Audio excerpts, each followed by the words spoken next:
नमो भगवते वासुदेवाय। आज हम श्री गर्ग संहिता के द्वारका खंड का 22वां अध्याय सुनेंगे। इसमें हम सुनेंगे सुदामा ब्राह्मण का उपाख्यान।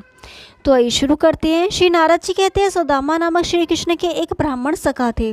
वे अपनी साध्वी पत्नी के साथ अपने नगर में रहते थे। सुदामा वेद वेदांग के पारंगत थे, परंतु धनहीन थे और वैराग्यवान। वे अपनी अनुकूल पत्नी के साथ अयाचित वृत्ति के द्वारा जीवन निर्वाह करते। सुदामा ने एक दिन दरिद्रता से उत्पीड़ित दुखिनी अपनी पत्नी से कहा, पतिव्रते, द्वारकाधीश श्री कृष्ण मेरे मित्र हैं। सांदीपनि गुरु के घर में मैंने उनके साथ विद्याधन किया है, परंतु श्री कृष्ण के भोज, वृष्णि और अंधकों के अधीश्वर होने के बाद मेरा उनसे मिलना नहीं हुआ। वे त्रिलोकी के नाथ भगवान दुखारी और दीन वत्सल हैं। पति के वचन सुनकर पतिव्रता ने, जिसका कंठ सूख रहा था, जो फटे पुराने कपड़े पहने हुए थी, भूख से अत्यंत पीड़ित थी, पतिदेव से कहा, ब्राह्मण, जब साक्षात श्रीपति हरि आपके सखा हैं, तब हम लोग फटे चीथड़े पहने और भूखे क्यों रहें?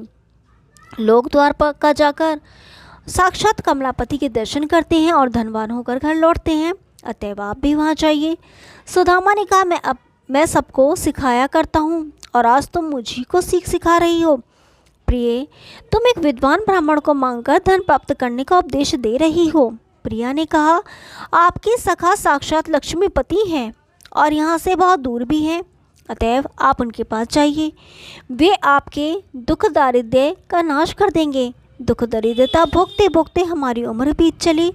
स्वामिन, ऐसे कृपानिधि दाता की मित्रता का क्या यही फल है? सुदामा ने कहा, विधाता ने जो भाग्य में लिख दिया है वह होगा ही। बद्रे, जाने जाने से क्या होता है? घर में रहकर श्री हरि का ध्यान तो करता ही हूँ। जिनके दरवाजे में राजा, देवता, गंधर्व और किन्नर भी बिना आगे के प्रवेश नहीं कर सकते, वहाँ मुझ सरीखे दीन को कौन पूछेगा?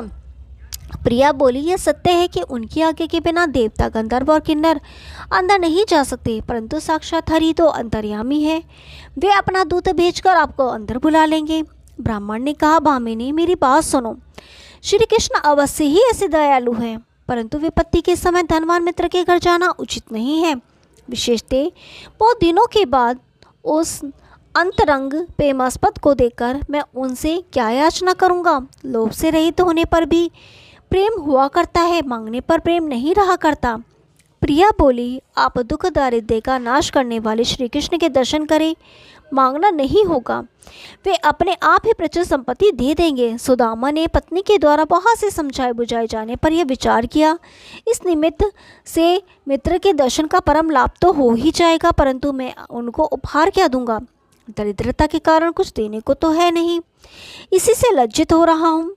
पति के मुख से यह बात सुनकर सती ब्राह्मणी दूसरे घर से 4 मुट्ठी तंदुल मांग लाई और एक पुराने चितरे में बांधकर अपने पति को दे दिया। तदंतर सुदामा जी मैले फटे कपड़े से अपने मैले कुचेले दुर्बल शरीर को ढककर उन चिड़ों को लेकर मन ही मन ब्राह्मणी देव का स्मरण करते हुए धीरे धीरे श्री कृष्ण के नगर की ओर चल दिए। ब्राह्मण ने नौका से समुद्र पार करके भगवान श्री हरि का स्वर्णमय विचित्र द्वारकापुरी के दर्शन किए। उस पुरी में पताकाएं फहरा रही थी। कतार की कतार सभा भवन, चौराहे और भांति भांति के दुर्ग सुशोभित थे। बलवान यादव वीर उसकी रक्षा कर रहे थे। ब्राह्मण ने श्री कृष्ण की पुरी को देखकर लोगों से पूछा, श्री कृष्ण का भवन कौन सा है, यह बताइए। इस बात को सुनकर माधव की द्वारकापुरी के रक्षकों ने कहा, सभी भवनों में श्री कृष्ण है। यह सुनकर ब्राह्मण किसी एक भवन में घूम गए और अंदर जाकर देखा कि पलंग पर श्री कृष्ण विराजमान हैं। उन्हें देखकर सुदामा को ब्रह्मानंद की प्राप्ति हुई। माधव ने सखा सुदामा को आया देखकर सहसा उठकर उन्हें अपने बहुपाश में बांधकर हृदय से लगा लिया और वे आनंद के आंसू बहाने लगे।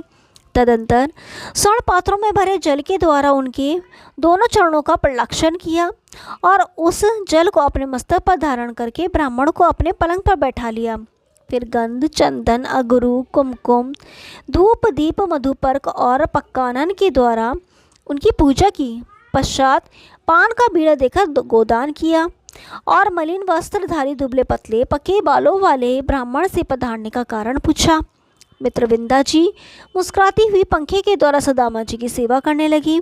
श्री कृष्ण की पटरानियां सब विस्मित होकर हंसने लगीं और ब्राह्मण को इस प्रकार पूजित देखकर परस्पर कहने लगीं, इन अद्भुत भिखारी के ने कौन सी तपस्या की है जिसमें स्वयं त्रिलोक्यनाथ बड़े भाई की तरह इनका सत्कार कर रहे हैं।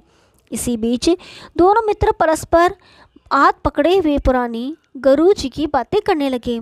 श्री कृष्ण बोले, ब्राह्मण सुनो, हम दोनों ने वहाँ सारी विद्याओं का अध्ययन साथ साथ किया है, परंतु गुरु दक्षिणा देने के बाद तुमसे मिलना नहीं हुआ। मैं जरासंध के भय से द्वारका चला आया। सखे तुम कहाँ रहते हो बताओ।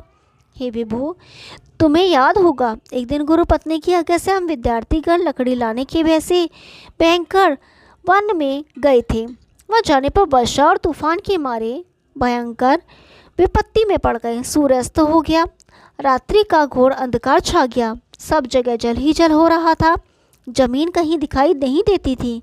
हम परस्पर हाथ पकड़े बिजली के प्रकाश में सब जगह इधर उधर घूमते रहे। फिर सूर्य उदय होने पर महामना गुरु सांदीपनि जी ने वन में जाकर जल में सर्दी से सिकुड़ते हुए हम छात्रों को दर्शन किया। ओम नमो भगवते वासुदेवाय। इसका आगे का भाग कल सुनाएंगे, तब तक के लिए नमस्कार।